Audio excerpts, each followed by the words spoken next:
are so good. You are so good. We declare you are so good. You are so everlasting Father, mighty Jesus, we worship you.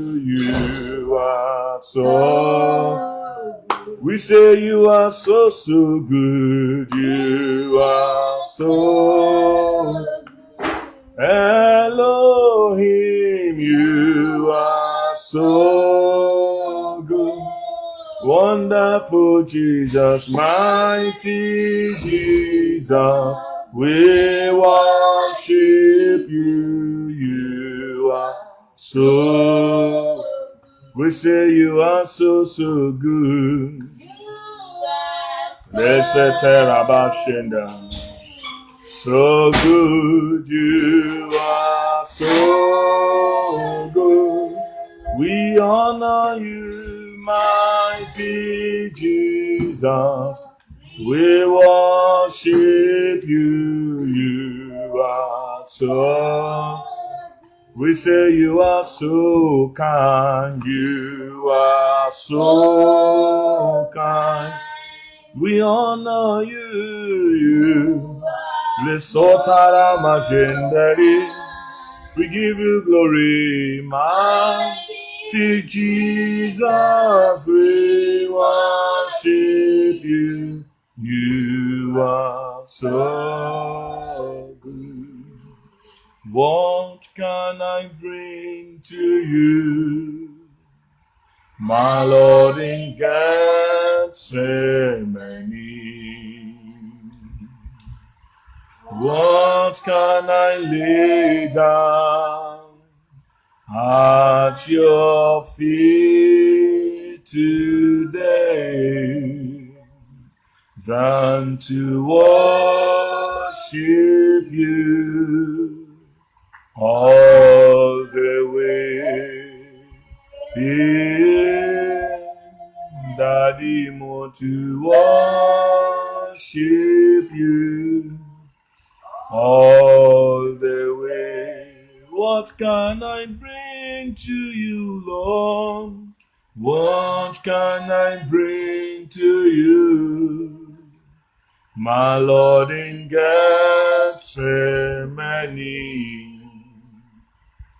What can I lay down at your feet today than to worship you on the way? Than to worship you on the way, than to worship you, than to worship you on the way, than to worship you on the way, than to worship you, than to worship you on the way, than to worship you on the way. Lord, you are more precious than silver. Lord, you are much costly than gold. Lord, you are much beautiful than diamond. There is nothing I desire compares with you. Oh Lord, I worship you. I worship you all the way. Oh Lord, I worship you, to worship you all the way. One word to the King. Just make sure you tell him one word in this meeting tonight. Speak to him. Just exalt him. Talk to your King. Talk to the King of Kings. Talk to the Lord of Lords. One word to the King, the Creator, the supernatural God, the only wise, the bright and morning star. Lord, we bless you, Jehovah Nisi, Jehovah Makideskem, our sanctifier, our great God. Among other gods, you are God. Our God is a great God. Is it? You are worthy of our praise. Oh, you are worthy of our praise. Yahweh, you are worthy of our praise. Oh, you are worthy of our praise. Yahweh, you are worthy of our praise. Oh, you are worthy of our praise, Lord. We bless you. We worship you, the omnipresent and omnipotent, omniscient God of wonders. Jehovah Makideskem, our sanctifier. Jehovah Rofeka, our King, our physician. We worship you, Elohim, Elion, Jehovah Shammah. The Lord is present. You are worthy to be glorified. You are worthy to be glorified. You are worthy to be glorified. You are worthy, Lord, mighty God. You are worthy to be glorified. You are worthy, Lord. You are worthy. You are worthy to be glorified. You are worthy, Almighty God.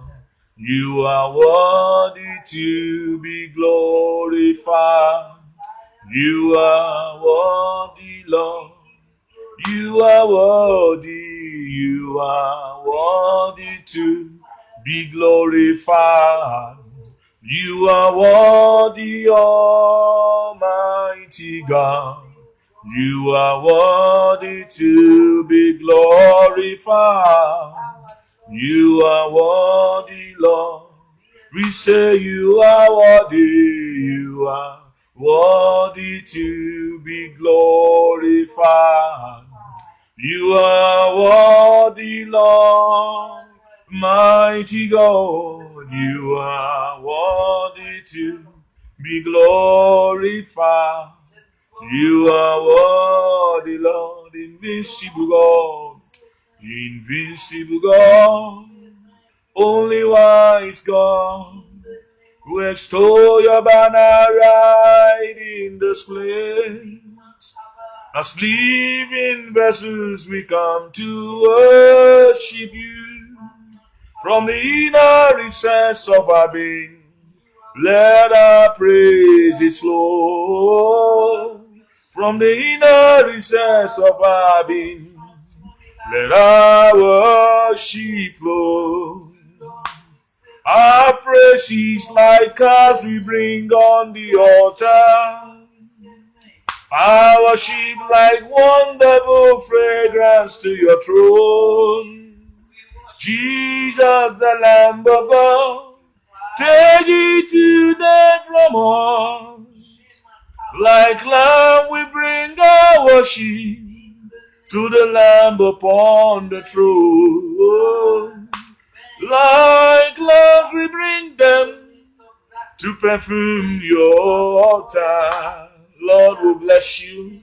Metoloto se kaliba, Jebremo santaraba, le korobo shenderebo, lebrebedo sandaraba shende kori makabrodo senderebo. You are highly lifted up, Jesus. Ole proto sataraba shenderebo. You are worthy. You are worthy. You are worthy. You are worthy. Letobala sataraba shenderebo skerebo.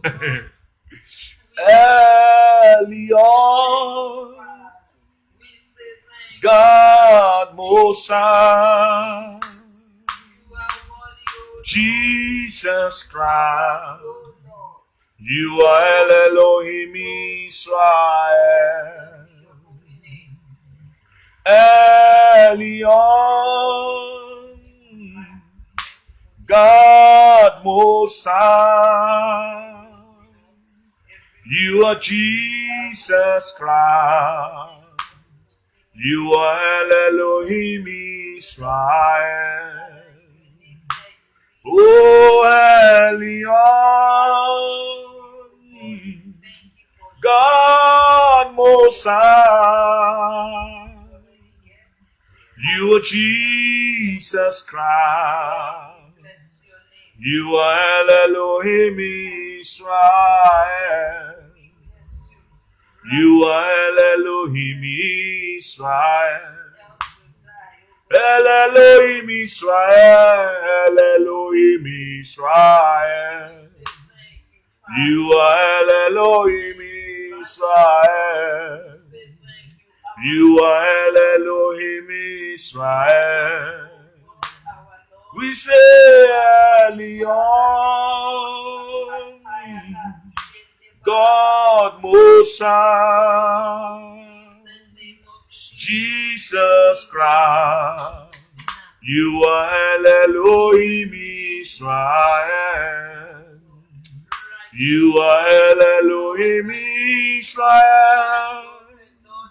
Therefore thy God has exalted you and given you a name above thy companion. A name above all names you are.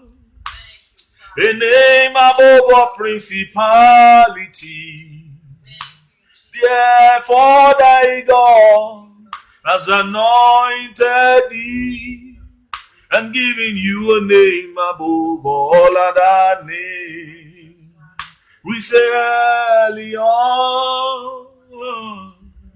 God Most High, Jesus Christ, you are El Elohim Israel. Oh, is El Elohim Israel. You are El Elohim Israel. With my mouth shall I make it known, from the rising of the sun right until it's going down.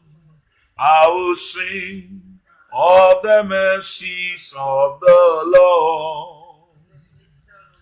From the rising of the sun right until it's going down, I will sing of the mercies of the Lord. Oh, from the rising of the sun right until it's going down, I will sing of the mercies of the Lord. I will sing of the power of the Lord. With my mouth shall I make it known, from the rising of the sun right until it is going down.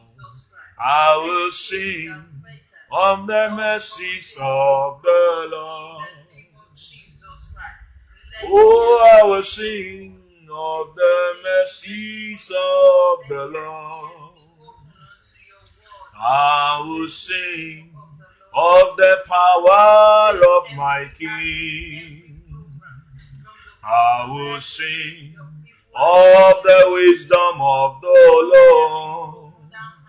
I say I will sing of the glory of the Lord. I will sing of the power of my King.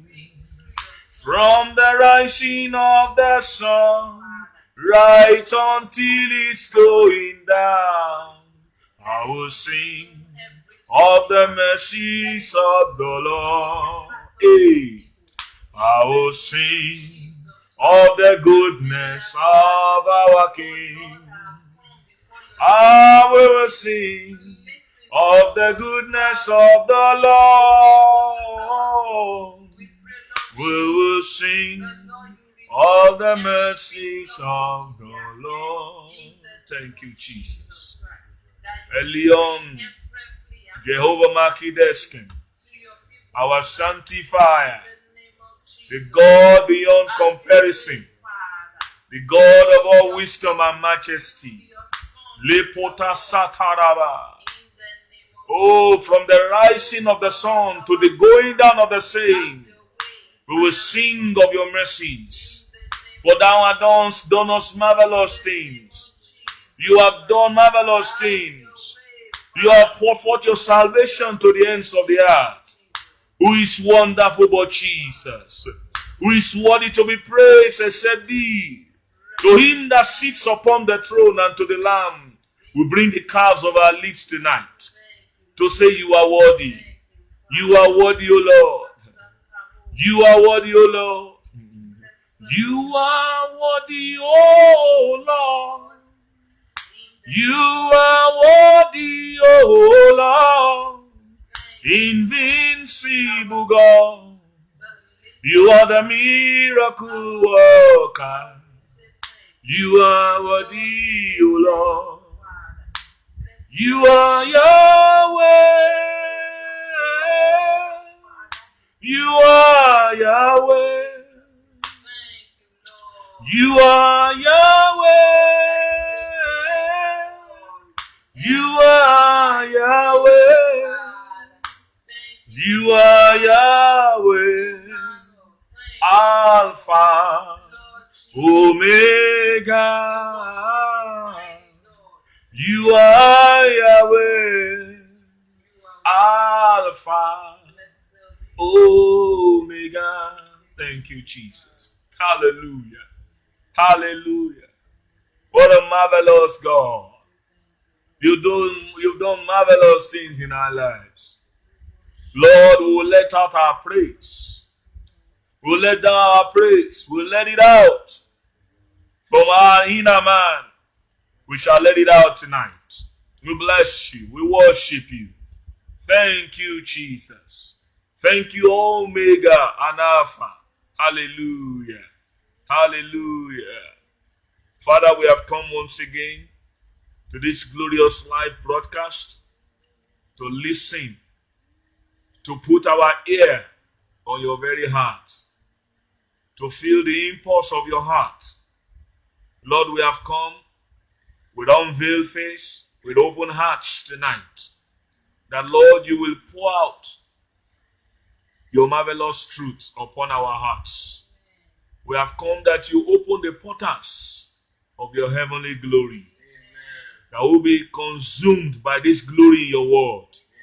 And not only being consumed, but to be transformed by beholding this endless glory in the name of the Lord Jesus. We want to thank you for every brother and sister all over the nations of the earth. Thank you because your word has said that your dominion shall be from coast to coast. Thank you because it's your desire to cause your glory to spread upon the earth as the waters cover the deep. Thank you for the knowledge of your glory. Thank you for the glory that goes forth by the word. Lord, we thank you for honoring your word.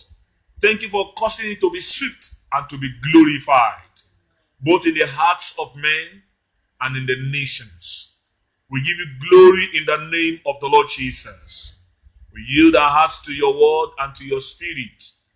We ask, O Lord, that you will give us understanding. We pray that, Lord, you will impart us with eternal truth, and you give us the ability to retain the truth. Thank you, blessed Father. In Jesus' name we pray. Amen. Amen. Amen. It's wonderful to be here once again. I want to encourage every one of us that is listening online to gather our brothers and sisters. Just give them a phone call. Let them come around. Let them come to listen to this, to the word of God, to enjoy wonderful fellowship in the Father's presence, to enjoy fellowship with the King. It's wonderful to have fellowship with the King. We have been looking at the law of the new covenant life for some time now. And this is going to be the fifth part in our study of the law of the new covenant life. And permit me to do a background of our study. That in the old covenant we have several laws governing sacrifices, laws governing even the use of land, the laws governing the virgin, laws governing a lot of things in the old covenant. Then aside that, we have the 10 commandments, which all are laws that govern the old covenant believers. But in the new covenant, we are only given just one law. Just one law. And I know by now, all of us that have been following this study, we know what that law is. It's the law of love. Amen. That's just one law.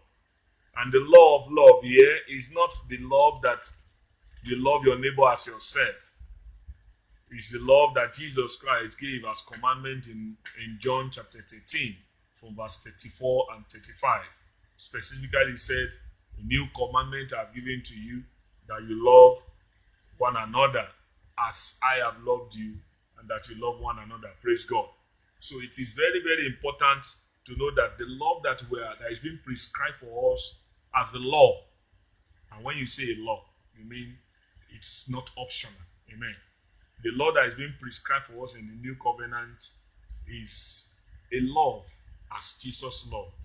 And we'll be looking at the sacrificial kind of love that Jesus demonstrated on the cross of Calvary, which is the ultimate manifestation of God's heart for us. God's heart for us is so great. And we cannot stop quoting John 3:16. It's the epitome of God's love. Amen. It's the height of God's love. It's the encapsulation. That's John 3 chapter 16 and verse 16. It's the totality, the summary of how God sees man. Amen. Say, for God so loved the world that he gave his only begotten Son, that whosoever, irrespective of race, irrespective of background, irrespective of what you have done in the past, irrespective of the testimony of people in your community, how bad they talk about you, but whosoever believes now in Christ, he says, shall not perish, but shall have everlasting life. It is God's love that drove Jesus to Calvary. Amen.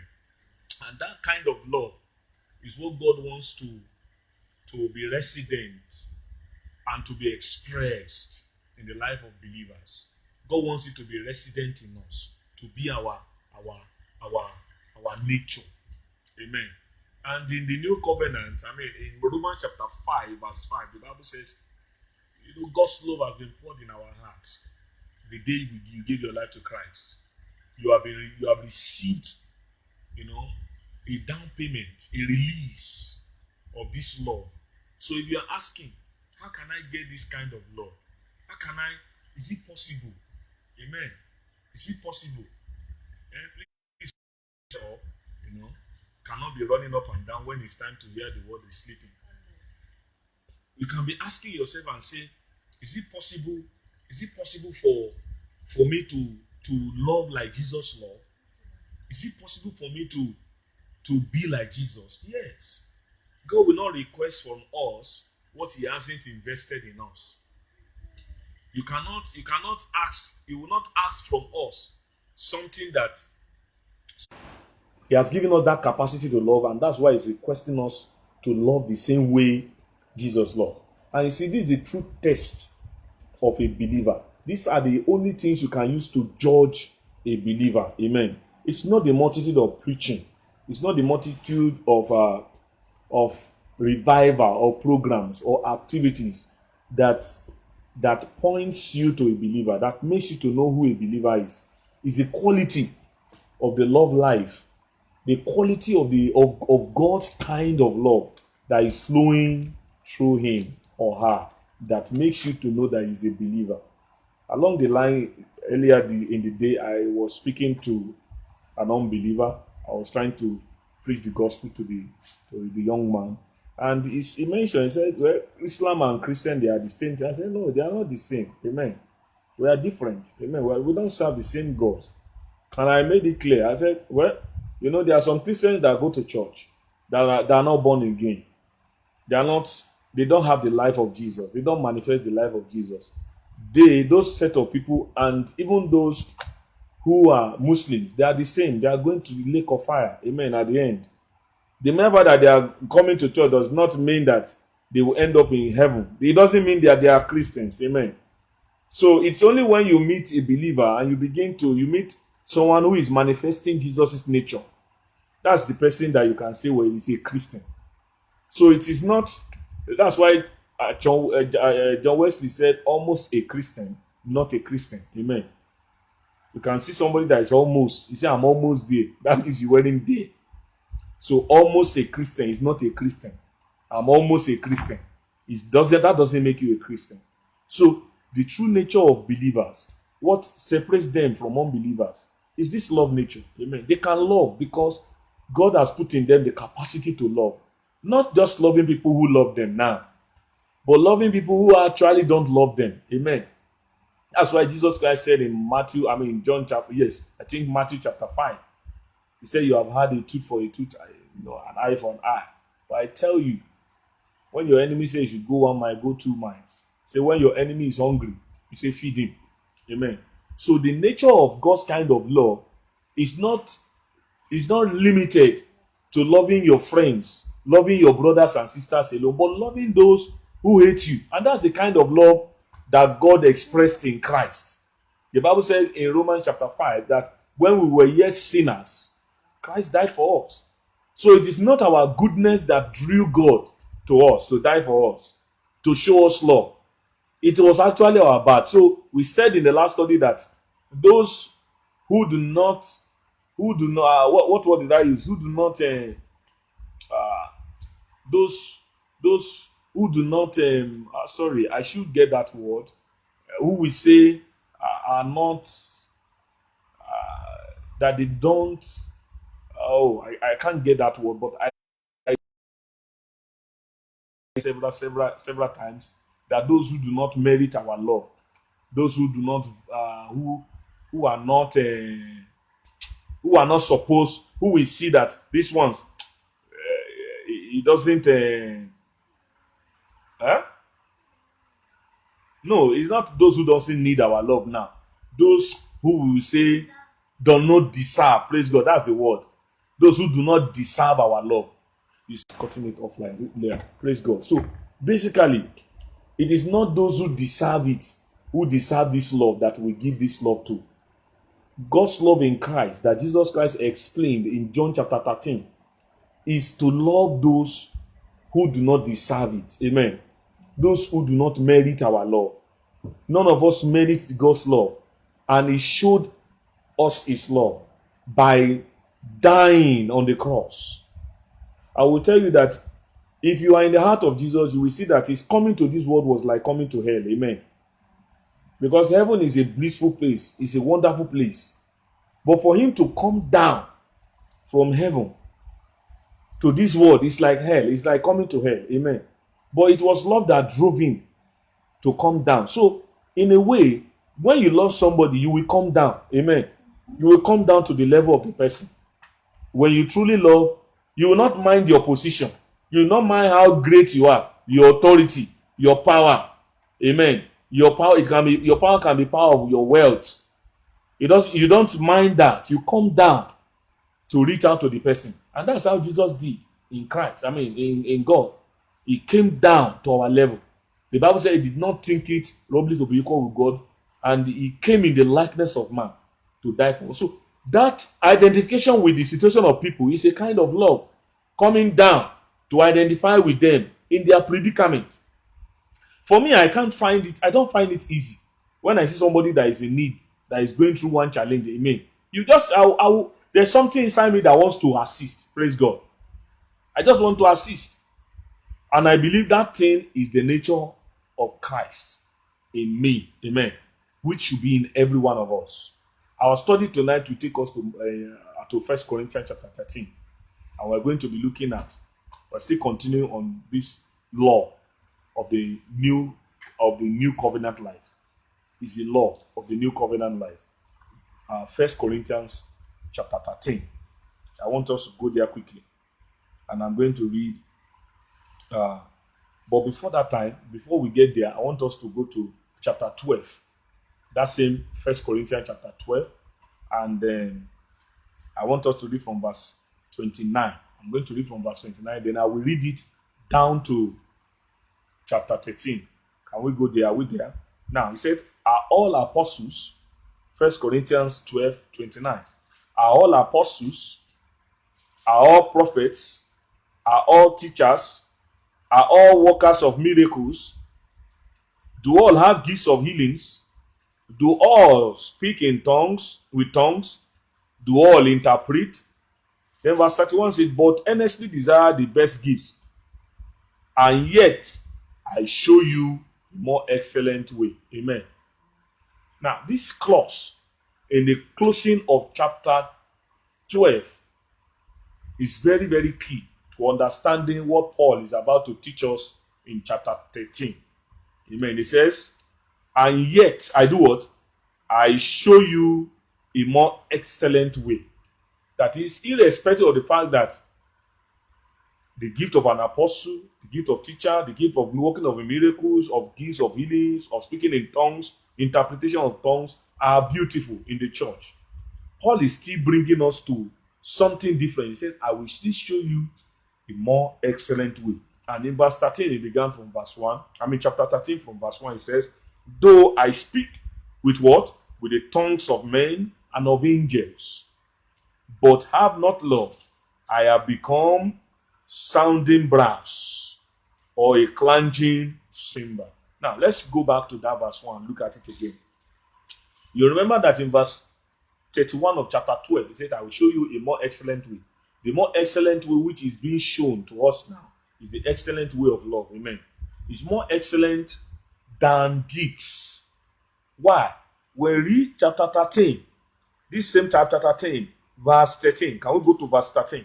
Why it is more excellent. Verse 13. It says, and now abide faith, hope, love. These three. But the greatest of them is what? Is love. The reason why it is more excellent than gifts of the Spirit, than signs and wonders, than miracles, than every other thing, is because the greatest of all is what? Is love. The greatest commandment, the greatest virtue. The greatest virtue. Why? We have read in 1 John chapter 4 that God is what? Is love. Love is a nature of God. I'm not saying philanthropy now. Remember, I've explained it in the first study that we are not talking of philanthropy. Philanthropy is somebody just gathering, maybe a politician gathering food stuff and sharing it, then bring a camera for people to see. Amen. It's not philanthropy. It's not just being good. We are talking of the goodness that springs, that wells up, that issues forth from the nature of Jesus, from the nature of God in us. That, that kind of love that gives but does not request to get back. Praise God.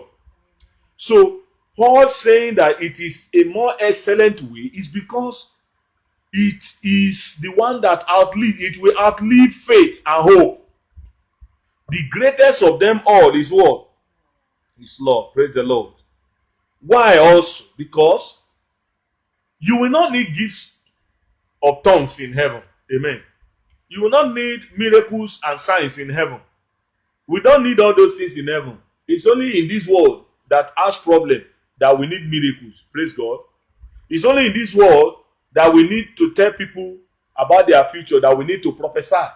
Will you get to heaven and be prophesying? No. You don't need anything to prophesy, because when you get to heaven, we will know a lot of things intuitively. Amen. The Spirit of God in us that we don't understand is work in us. By that time, He will fully be working in us. We will be seeing, we will be looking at people like this and know everything about their past. Amen. In heaven. Are you understanding what I'm saying? Because we would have been perfected in the work of the Spirit when we get to heaven. As you are looking at somebody, you'll be able to know their future, their past, and their present. Because the Holy Ghost in us knows all things. But most of us, we have not walked in the Spirit enough to be able to understand what I'm saying. I was talking about a young man that comes here, amen, since about 3 or 4 weeks now. And my spirit is catching that revelation strongly. That this guy is doing hanky-panky, amen. And I kept saying it. And anytime I say it, there's something inside my spirit that's very strong witness. That I cannot see otherwise. Praise God. And I tell you, it will play out very soon. Amen. So, because the Spirit of God knows all things, and this Spirit of God is inside us now, it's living inside us. But as we grow in the Word of God, we begin to understand how He speaks. He doesn't speak in our head, He speaks in our heart. And by the time you hear Him, you don't struggle. You are not struggling to disobey, because He speaks by the Word of God. So we are looking at the love life, the life of love, which is exemplified by the nature of sacrifice that Jesus did. So now look at verse 1 now of this 1 Corinthians chapter 13. It has even cleared the issue of philanthropy. Can we go there again? It says, though I speak in tongues of men. What is tongues of men? Tongues of men is our natural language. This is our natural language. Though I speak with tongues of men. Maybe as I'm in the church now, I'm speaking now. I've not gone to Brazil before, and I began to speak Brazil. Amen. It's a tongue of men. Amen. That one is a supernatural impartation. Maybe there is somebody in the meeting that is a Brazilian. Amen. That God wants to communicate to. You suddenly see me begin to speak in Brazil. I've heard about a sister that after she got baptized in the Holy Spirit, she began to speak Poland. Amen. Polish. For days. She was just speaking Polish. Amen. She couldn't speak ordinary normal English. That's the supernatural impartation of the ability to speak in tongues of men. Amen. In tongues of men.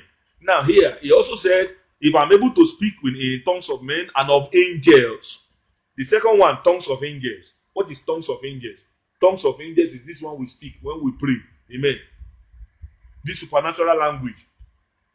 When we are praying, we are speaking in tongues of angels. Amen. Only angels understand, and God. It is a tongue. It's a kind of language that when you are speaking it, amen, you bypass all the natural realm. You are able to connect with God, with the throne room.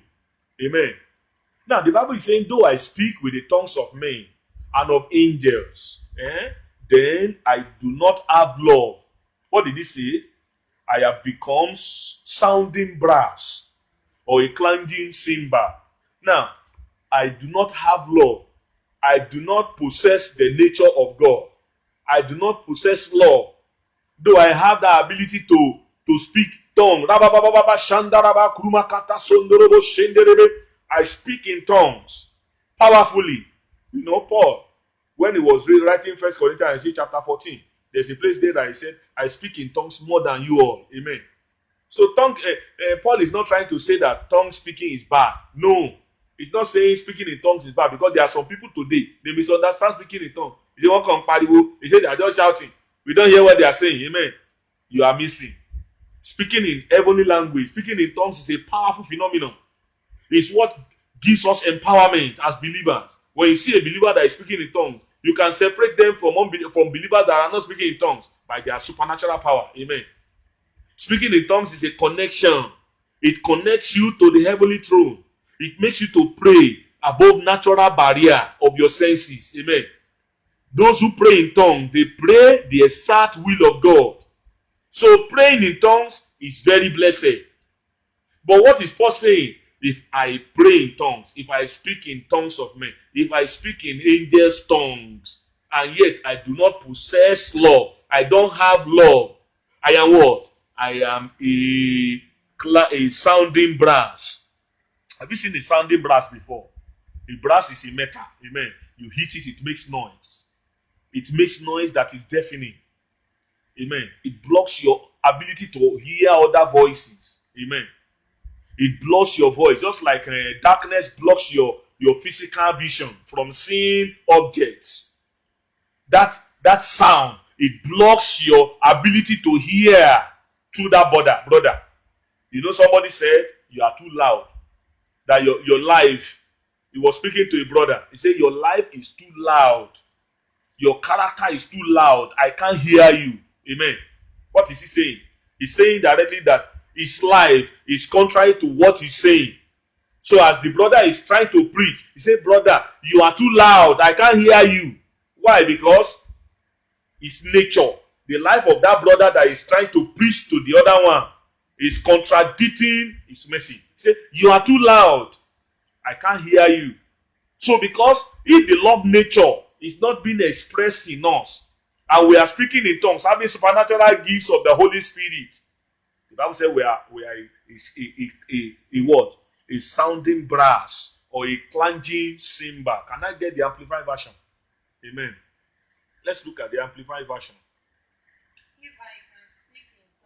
If I can speak in tongues of men and even of angels, but have not love, that what? That reasoning.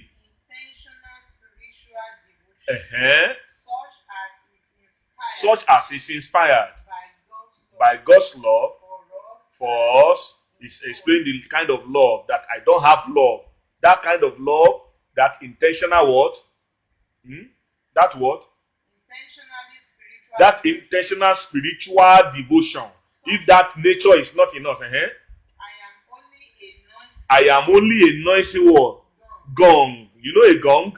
A gong is that kind of metal that people carry about in villages. Ko, ko, ko, ko, ko, ko, ko, ko. They want to announce. They want to announce the word of a king. He said, the king is saying, tomorrow is a meeting in the marketplace. That thing they are beating is a gong. Amen. It makes a lot of noise. It goes far. So Paul is saying that if I can do all these things, I speak in tongues of men and angels, and I don't possess love, I am like a gong. Then go ahead again, and what again? Or a clanging cymbal. A cymbal is a piece of a musical instrument, like that thing that the little children call jazz. That cymbal, when you are playing jazz, say drum, is it that one that makes noise? That is the cymbal. Now, when you carry the two together, people use the cymbal to sing. You can carry one here in one hand, another one in another hand. You just clang it together. Bam! It makes a very big noise. Amen. That's a cymbal. That's a cymbal. Now, he says you are just making noise, empty noise. That's what Paul is saying. If you have tongues of men, you can speak it. You can speak tongues of angels, and you do not love. You are just making what? Noise. That's what verse 1 is telling us. You are doing what? You are making noise. If you're on the radio and you are preaching like that, what are you doing? You are making noise. And you know, noise is just a gathering of insensible voice, insensible, something that is not clear, that you cannot follow as an instruction. Praise God. So you are making what? Noise. We will not make noise as believers in Jesus' name. A noise. You know what noise is in school? It's just shouting. A noise. Noise are unclear communication. Unclear communication that nobody can follow. This is a noise. So look at verse 2. It says, and though I have what? The gift of prophecy, and understand how many mysteries? All mysteries and all knowledge. Please underline all there. And though I have what again? All faith, so that I could remove mountains, but I have not love. I am what? I am nothing. I am nothing. I am a useless nobody. That's what Amplified says. I'm a useless what? Nobody. A useless nobody. Do you know that we can use love to conquer this community? Just by loving people. Amen. By being care, by caring for people. Just by taking care. They will say, a Jesus has come. There is one Jesus living there. Amen. And that's going to be our challenge here. That's going to be our challenge in this community. To show practical love. People know when they see love, you know. They see, they know it. Look at what he says again. And though I have the gift of prophecy. What is the gift of prophecy? To tell tomorrow. To speak about tomorrow. Eh? You see, you are a prophet. You sit down like this on the stool. And you are just telling people there is something that will happen about their life. You have that ability. What is Paul saying here? Even though I have the ability of the gift of prophecy, and I do not have love, what did they say? I am nothing. Let's take that one first. Gift of prophecy. Very powerful. Is that not powerful? But because it's a gift. It's a gift. You don't have to work for a gift. Do you work for a gift? Gift is a gift. But Paul is telling us here about the Holy Spirit that what? If you have that gift of prophecy, before you look like this, you have seen a lot of vision. But you don't have the nature of love in you. The nature of love, the nature of God is not growing in you. You are what? Nothing. Amplified said you are a useless what? Nobody. A useless nobody. A useless nobody. Useless self alone to handle useless. It's a big word. You say you are useless. May we not ever use that word to refer to anybody. I say you are useless. You know what useless means? Something that is not useful. That should be thrown away. So if you don't have the nature of love, what God is saying is that they should throw you away. Do you keep things that are useless? You don't keep them. You don't keep useless things. You know a useless thing? A useless thing is like when you finish eating and you want to wash the pot. You wash all the dirty things, all that thing. You do what? Do you carry it and put it inside nylon bag and put it in the fridge? What do? You throw it away. That is useless. It's not useful. So, what makes a believer to be useless? That's the question from this text. When he doesn't have love, he is useless. God can't use him. Amen. It's not that he will not be used. He will not be serving God, though. He may be serving God. He may be running from one place to the other. He may be preaching. He may be doing all sorts of things, performing miracles. But what is he? He is useless. Praise God. A church can be using the person. And that we have a lot of them in the body of Christ. A lot of workers in the church that are actually useless.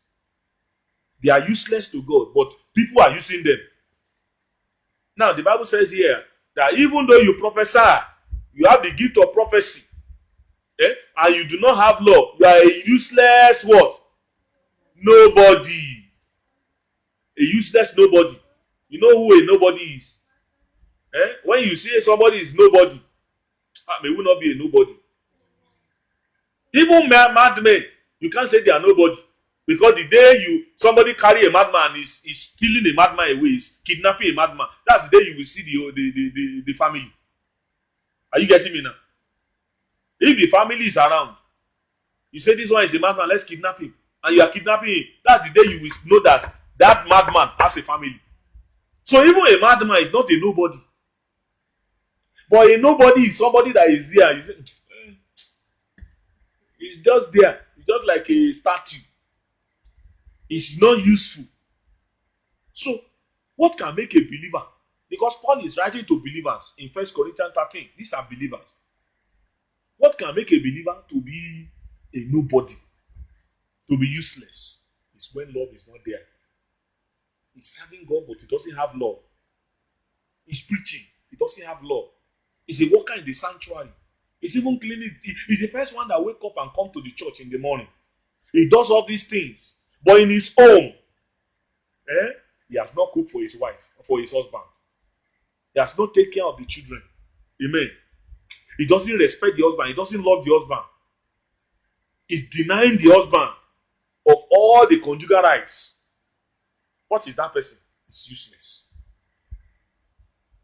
Does it mean they can't use him in the church? People are using him or her in the church. A lot of people are using them to do a lot of things in the church. Amen. But in the sight of God, he's what? He's useless. Number 2 category. Look at verse 2 again. And I understand what? All mystery. You know what all mystery is? You know, we have been looking at in our daily journal. We have been looking at parables and mysteries of the kingdom.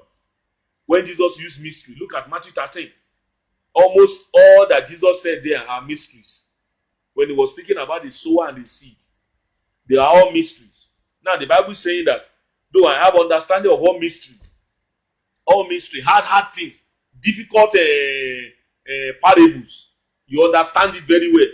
When they say it like this, you interpret it for them. Say, though I have that kind of understanding. Number 2, it says all knowledge, Abi, and have all knowledge. You know biology, you know geography, you know everything. All knowledge means all knowledge. When they say electricity, you know everything. You know almost everything. All knowledge. Somebody can have capacity to have all knowledge. It's possible. Amen. All mysteries, all knowledge. Then what again? All faith. All faith. Faith for signs and faith for miracles. Faith for everything. Faith for healing. He has all faith. That can even move mountain. When he say mountain, when he say problem, stop. Demon, shut up. Everything obeys that person. You know, when you look at this verse 1 and verse 2, I can say, a spiritual man, all these things we are looking at here from verse 1 that Paul mentioned, whether ability to understand tongues of men, tongues of angels, prophecy, all mysteries, all knowledge, all faith, all these things are what I call spiritual gifts. Amen. All spiritual gifts. If a person has endowment or spirituality, those people we call Jim brothers, Jim sisters in the church. When they are speaking like this, demons tremble. Though a person is so spiritual, in the gifts of the Spirit, he is full. He's a firebrand, though he has all these things and does not have that love. That nature of God, which is love, is not in him. Practically, it's not in him. The Bible calls him a useless fellow. A useless somebody. And that's why you see, if you enter a church, a fellowship, a congregation, a denomination, and they are prophesying, you see prophecies everywhere, signs and wonders, miracles. When the pastor is preaching, there's mystery, there's revelation, a lot of signs and wonders, faith. When they say we are going to build 100,000 capacity, they build it. Amen. And you cannot see the content of agape. The content of agape, that is love for your fellow brother. Being concerned about their need. All you care about is to build structures. Amen. And that's what the body of Christ is doing today. We are not having impact. The Bible says we are useless. A useless thing may be there. Everybody may be coming there. But it will not have impact on people. The real nature that God wants to reflect, to flow through us as believers, is the nature of love. That's the nature that truly gives eternal impact on people. If you cannot love as a body of Christ, as a church, for instance, You are organizing conference. As big as those churches are. Many churches organize conference and conventions. But do you know what? They still tax their people. They pay. They come to pay for conference fee. Amen. They still come to pay for conference fee. They cannot feed the people free of charge. They still say they have to pay. Even though these are people that have been contributing offerings and tithe year in, year out. So the nature of love is what is destroying the impact of today's church. Today's church, leaders want to get from the members, but they don't want to invest in them. And that's why, though they preach mysteries, they have signs and wonders, all faith, a lot of things, they are gaining ground physically, but the impact on the nation is feeble. We are not impacting the nations. Amen. We are not impacting people. So here, the Spirit of God is saying, I am nothing if I have all these things. Then verse 3, which is the issue of philanthropy. Amen. What did he say? And though I bestow all my goods to what? To the poor. And though I give my body to be what? To be burned. But have not love, it profits me nothing. Hallelujah. Now, question. So it is possible to give all your goods to people and not love. Amen. That's what the Bible is saying. That it's possible to do what? To give all your goods. Look at it now. Verse 3 says, and though I bestow, not one, no. Please underline all there. That's how to study the Bible. Though I bestow all my goods. Somebody can be doing that. And the secret reason is for popularity, for name, for position, for power. Is that not what the politicians do? They will spend all their life saving doing campaign. Distributing rice. Do before the election. Distributing foodstuffs everywhere. Semovita. Distributing them. Is it that they love the people they are giving it to? No. It is for an ulterior motive. The Bible says you can bestow all your goods and do not love. You can also go away, another way around. Say, okay, you are a person. You are just giving all your goods to people. Anything you get, you just give it to them. And every time you do that, a camera is always there to distribute it on Facebook. Amen. Say, see, Prophet so. He's giving to the needy. Please, where did he get that money from? Is it not from the church offering and donations? Is it his personal money? Amen. Why will he now carry camera and begin to call people and say, today we want to give to widows? Amen.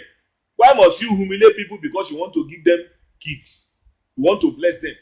You have to gather them before everybody in the church. It is not the way of giving. Amen. Paul said you can do that and don't love. You are doing it to earn a name. So that people, and what I discovered also recently is that most of the false prophets, this is their way. Amen. Most false prophets that are in this country, Nigeria, and many other countries like South Africa, Zimbabwe, and several other countries in Africa. They use philanthropy to give themselves a name that they don't have. So those people who are not spiritual, who do not know the Bible, who cannot judge the nature of those ministries, they will say, are you criticizing this prophet? Why are you criticizing him? The prophet that used to give to the needy, poor. You know, the Bible said the people of this world, they are wise than the sons of light. People do that to cover up their wickedness. So you can bestow all your goods to the poor, yet not because of love. You don't love them. The nature of love, in fact, when he gives, he wants to hide. He wants to remain anonymous. Amen. Because he wants to protect the integrity, the interest of that person. You want to protect his humanity. His humanity. You don't want to tamper with his humanity. But by the time you allow somebody to stay from morning, from early in the morning, like 6 a.m. in the morning, to be lining up, because you want to give them philanthropy, you want to give them goods. Most of the times, it is not out of love. Amen.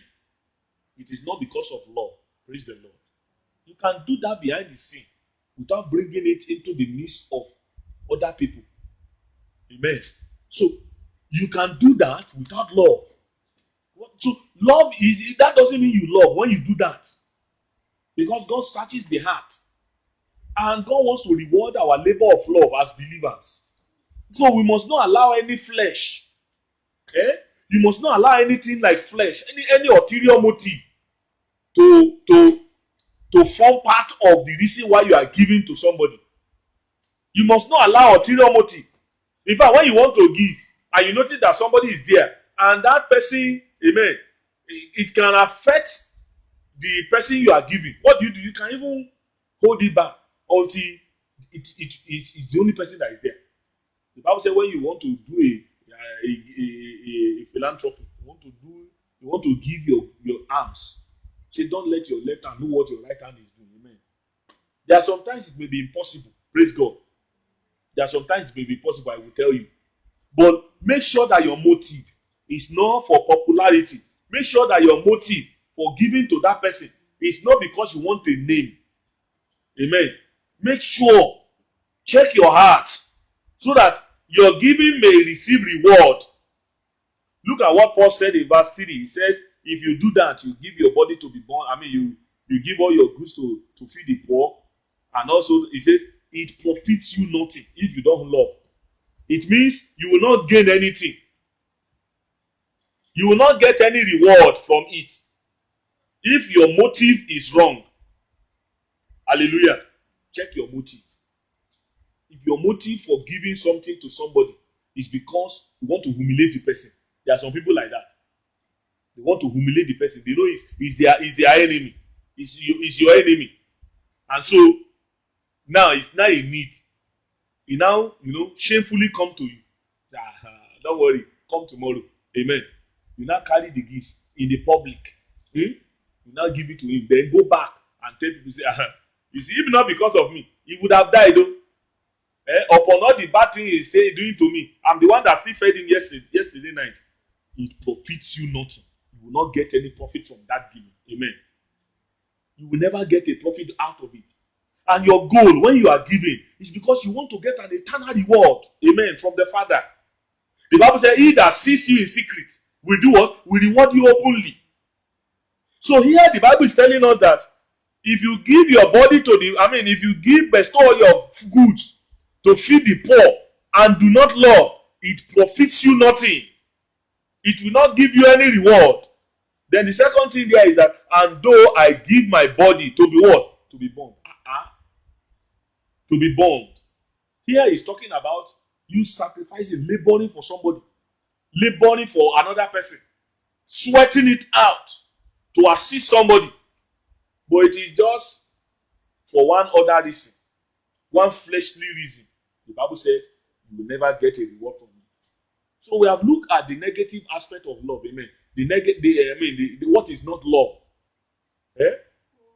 Here, from verse 1 to verse 3. Maybe in our next study we'll begin to continue, amen, as we look at the aspect of what love actually is. But permit me to do a summary of what we have looked at tonight. The nature of God's love is different from the love that the world does. How the world demonstrates love is different from how God wants us to demonstrate love as believers. And as believers, we have looked at from verse 1 and 2. You can have all the gifts of the Holy Spirit. Amen. Gifts of tongues, of men, and of angels. You can have what again? The gifts of prophecy. Understanding all mysteries and all knowledge. Amen. And all faith. You can be a Jim brother. A burning servant of God. A spiritual brother and sister. A spiritual child. You can have power. When you speak to mountains, to diseases, they come out of the people. When you rebuke demons, they cry, they roll on the ground. The Bible says, If you do all those things and you don't have, it's not because you love. You are doing it to show off. Eh? He says, what? You are a useless thing. Useless. You are a useless nobody. That word is very striking. You are a useless nobody. And somebody just meet me on the road and say, Brother Ralph, you are a useless nobody. It's the biggest of your all insults. Amen. A useless nobody. In the church. We have useless nobodies in the church. That God doesn't even see them. We have counted them among our members. We have tithe card. They have tithe card in the church. They have membership card in the church. You know, people are doing all sorts of things in the church today. They have tithe card in many churches. Tithe card. They want to monitor tithe of people. Amen. They collect tithe from them. We have people who have membership card, baptismal card. They have earthly recognition in their activities in the church. They have earthly recognition, but the Bible is calling them useless nobody. Amen. Useless nobody. People that heaven doesn't know. You see, it's better that the world doesn't know you. Hallelujah. It's better that the world doesn't know you than for heaven not to know you. Remember Jesus said in Matthew chapter 7 from verse 20 something or so, he says, they will come to me and say, Lord, Lord, we have done this in your name. What did he say? He said, and I will say of them, depart from me, you workers of iniquity. I know you not. Amen. So it's very, very important that we streamline our life and make it rewardable. Don't allow your life and your activity to be punctured by the works of the flesh. As you are giving, as you are praying for people, interceding for people, helping the needy, sacrificing your time for people, don't allow the works of the flesh to enter it. Amen.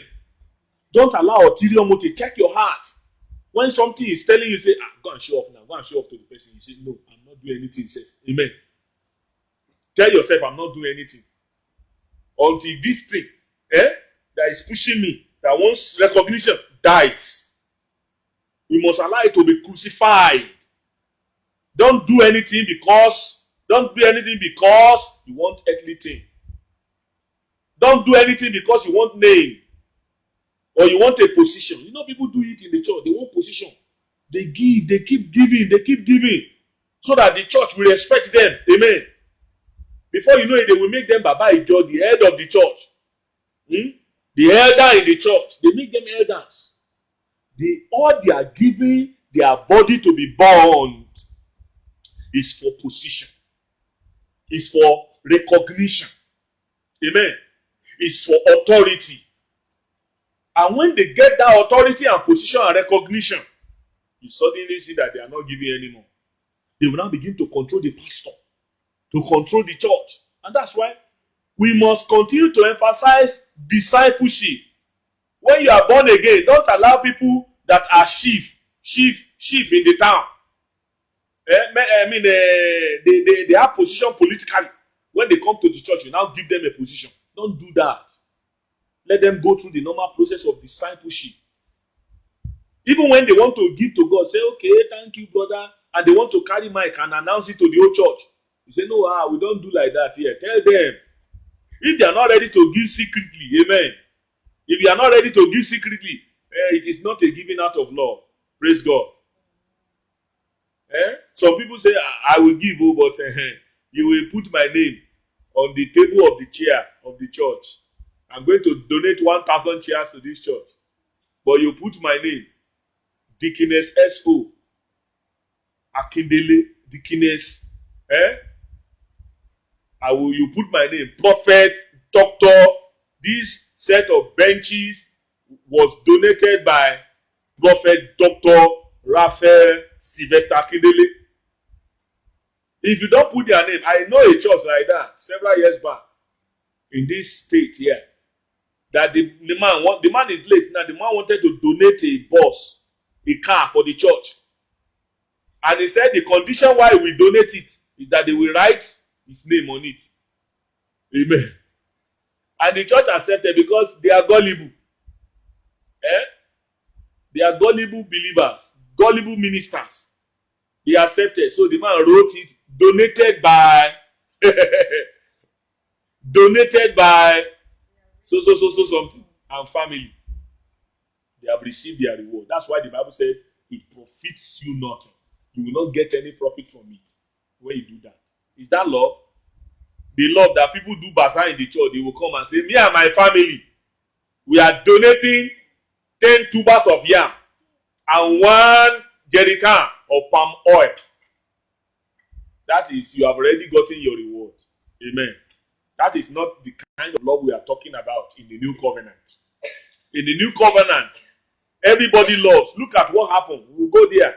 In the new covenant, in Acts of the Apostles, chapter 2 or so, chapter 2 years, the Bible said, all were with one accord. The believers were with one accord. Nobody thought anything that he had was his own. People had to lay their goods where? At the apostles' feet. Somebody will just come, drop his own, and go. Nobody want to know who owns it. They don't write their name on it. Say this is for Sylvester Akindele and family. They didn't write anything on it. They will just come with their goods and drop it at the apostles' feet. That's the New Testament life and ministry. That's the nature of the New Covenant life and ministry. It's not this one that we are looking for popularity and name. They dropped it at the apostles' feet and went away. And the apostles gathered it and distributed it to all. Amen. That's the communal life of the New Covenant life or New Covenant church. Nobody lacked because everybody was serving. Everybody was giving. They saw the church. They saw the body of Christ as the new life that they are called to live in. I want us to talk to God this evening that the Lord will help us. Every ulterior motive in our life, when we are giving, Lord, destroy it. Every nature of self in us. If you are selfish, you cannot give. If you are thinking of yourself, self-glory, self-name, you cannot give. And when you give, the Bible said, you are a useless nobody. And you are also what? It will profit you nothing. Talk to God. Lord, crucify me. Every nature of the flesh in me that wants to contend with my love life, with the nature of love in me, Lord, crucify it in the name of Jesus Christ. Talk to God. I'm not hearing you pray. Make sure you talk to God this evening. I must give. I must give with all my heart. I must give without any reason. I must give without any ulterior motive. Help me to give like you give. Help me to give the way you give. Help me to give the way you give. Pray and talk to God. Help me to give the way you give. Help me to don't allow me to spiritualize giving. Not to give to only people that are believers, but to give to all. Pray in the name of Jesus that God will help us. God will help us not to give out of a reason to get a cheap name. Not to give out of a motive to get name or popularity. To get a name for ourselves. Talk to God that God will help you. God will help us to live the new covenant life of love. To really love as Jesus loves. To really love as Jesus loves. Pray and talk to God that the Spirit of God who has put His love in our heart will enable us. That the Holy Spirit, pray that the Holy Spirit will judge you. He will judge your motives. Why are you doing that? What is the reason why you are doing what you are doing? Why do you want to give to the church? Why do you want to give to that brother? Is it because you want to be a big man? You want him to be respecting you? What is the reason? Pray that God will judge every of your motives. God will remove every negative desire, everything that is corrupt in your heart. God will remove it. It can pollute it. The Bible says, he that sows to the flesh shall of the flesh reap corruption. If you are giving from the flesh, from an ulterior negative motive that is not from the spirit, it will be corrupted. Your fruit will be corrupted. It will not produce anything. It will not produce anything tangible. Pray that God will judge your intention and motive. Holy Spirit, judge my motive. Judge my intentions. Help my intention. Let my intention be spiritual. Help me to love the way you love. Help me not to just give for any reason, any purpose, any ulterior physical purpose. Help me to give in obedience. Help me to love the way you love. Are you talking to God that you are playing? I said it in the morning. You can't be playing and be praying at the same time. Make sure you are praying. People who play when they are supposed to be playing, they don't get any answer to their prayers. Talk to God, that God Almighty will crucify the flesh in you. He will destroy the stronghold of the flesh in your heart. The Lord will judge your heart and motive. Pray, God, judge me. Judge me. The Bible says if you are judge of the Lord, you will not be judged together with the world. Ask the Lord to judge every of your motive. Judge my intention. Judge every of my motive. Let them be spiritual motive. Remove every impurity from my love life. Remove every corruption, everything that the devil wants to put within my heart, wants to use to pollute my good gestures. Remove it, oh God. Help me to give without looking back. Help me to love without looking back. Pray in the name of the Lord Jesus Christ. To love unreservedly like Jesus loved. To love like God loves the world so much that he gave. Oh Lord, this love of Jesus, like a river, let it continue to flow in my heart. Let it overwhelm my spirit man. That as a disciple in the kingdom, I will love like Jesus loved. Like Jesus loved. Look at when Jesus got to the tomb of Lazarus. The Bible said he was crying. And somebody looked at him and said, how much? See how they loved him. They could see the love of Jesus. They could see how much Jesus loves. Pray that men will see the love of God in our hearts. That through our fellowship in our ministry, men will fall in love with Jesus. Men will see the love of God in us and fall in love with Jesus. Oh Lord, let it be our experience here. Help us to love the way you love unconditionally. Let men see your love in us and help them to respond to your love as we teach your word to them, as we speak. Let your love captivate them. Let your love that flows from us, let it bring an encounter to them. Thank you, beloved Father. In Jesus' name we are praying. Our King and our Father, we thank you because you are love and you live in us now. We pray. Break open the stream of your love within our hearts now. Let this river flow. Let it consume our spirit man. Let it overwhelm our thought. All our intention. Let it swallow it up in Jesus' name. We are pleading and praying tonight, Lord, that you will judge our intention. Judge our motives. Every negative reason, every ulterior motive that is contrary to the nature of true love. Lord, destroy them and crucify them in our hearts in Jesus' name. We must not give for any cheap name. We must not do anything because we are looking for anything. Baba, help us to serve, laying down our life like Jesus for the brethren and for the unbelievers in the name of Jesus Christ. Much more we are praying in this community, Lord, and all over the world. Cause believers to be a city that is emulable, that people can emulate, that will draw multitudes to Calvary in the name of Jesus Christ. Thank you, blessed Father. In Jesus' name we are praying. Before we go into questions and answers, I don't know, probably some of us that are listening to us online, by the special grace of God, I want you to know that until you give your heart to the Lord Jesus, nothing tangible of the nature of love can be seen in you.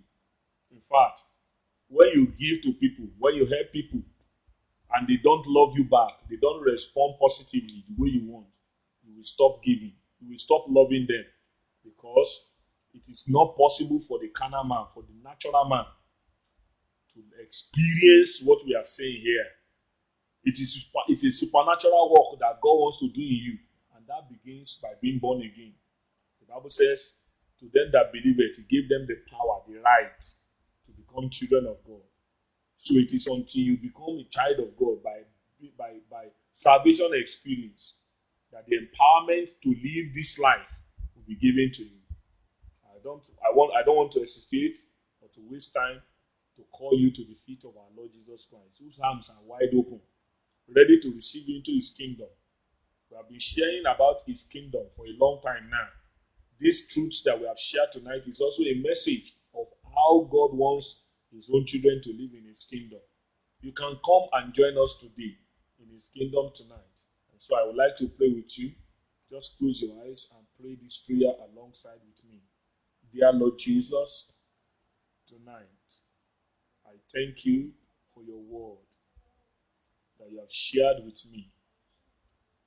Heavenly Father, I accept that Jesus' death on the cross is for my redemption. Jesus, I believe that you died for my salvation. Tonight, I open my heart. I receive you as my Lord and my personal Savior. Come and live in me.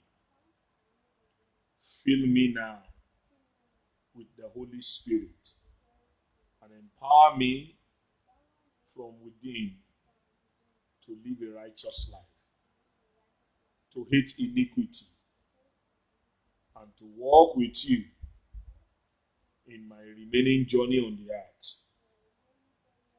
till your kingdom come. Thank you for saving me. Thank you for feeding me with your word. In Jesus' name I pray. If you have prayed that prayer with me, I believe you have been born again.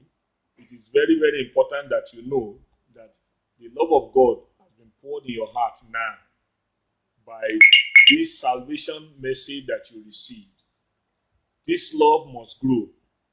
The only thing that this love feeds on is the word of God. It is very important that you begin a life of fellowship, personal fellowship with the King, who is now your Savior. How do you do that? You wake up every morning, spend time with him in prayer and in the study of the Bible. As you study the Bible, his life, which is his nature in you, will begin to grow. And you find out that your natural tendencies to sin is fully destroyed. Now that you are a child of God, you have 100% the nature of Jesus in you. And God wants to help you to navigate your way through the wilderness of life. We're also available to assist you on your journey.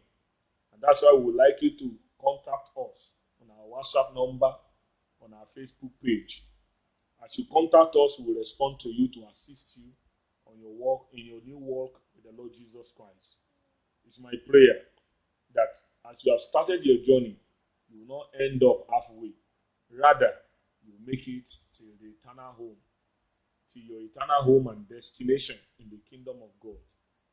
Till I come your way next time, is bye from us in Maranatha Vision Network. God bless you. Amen.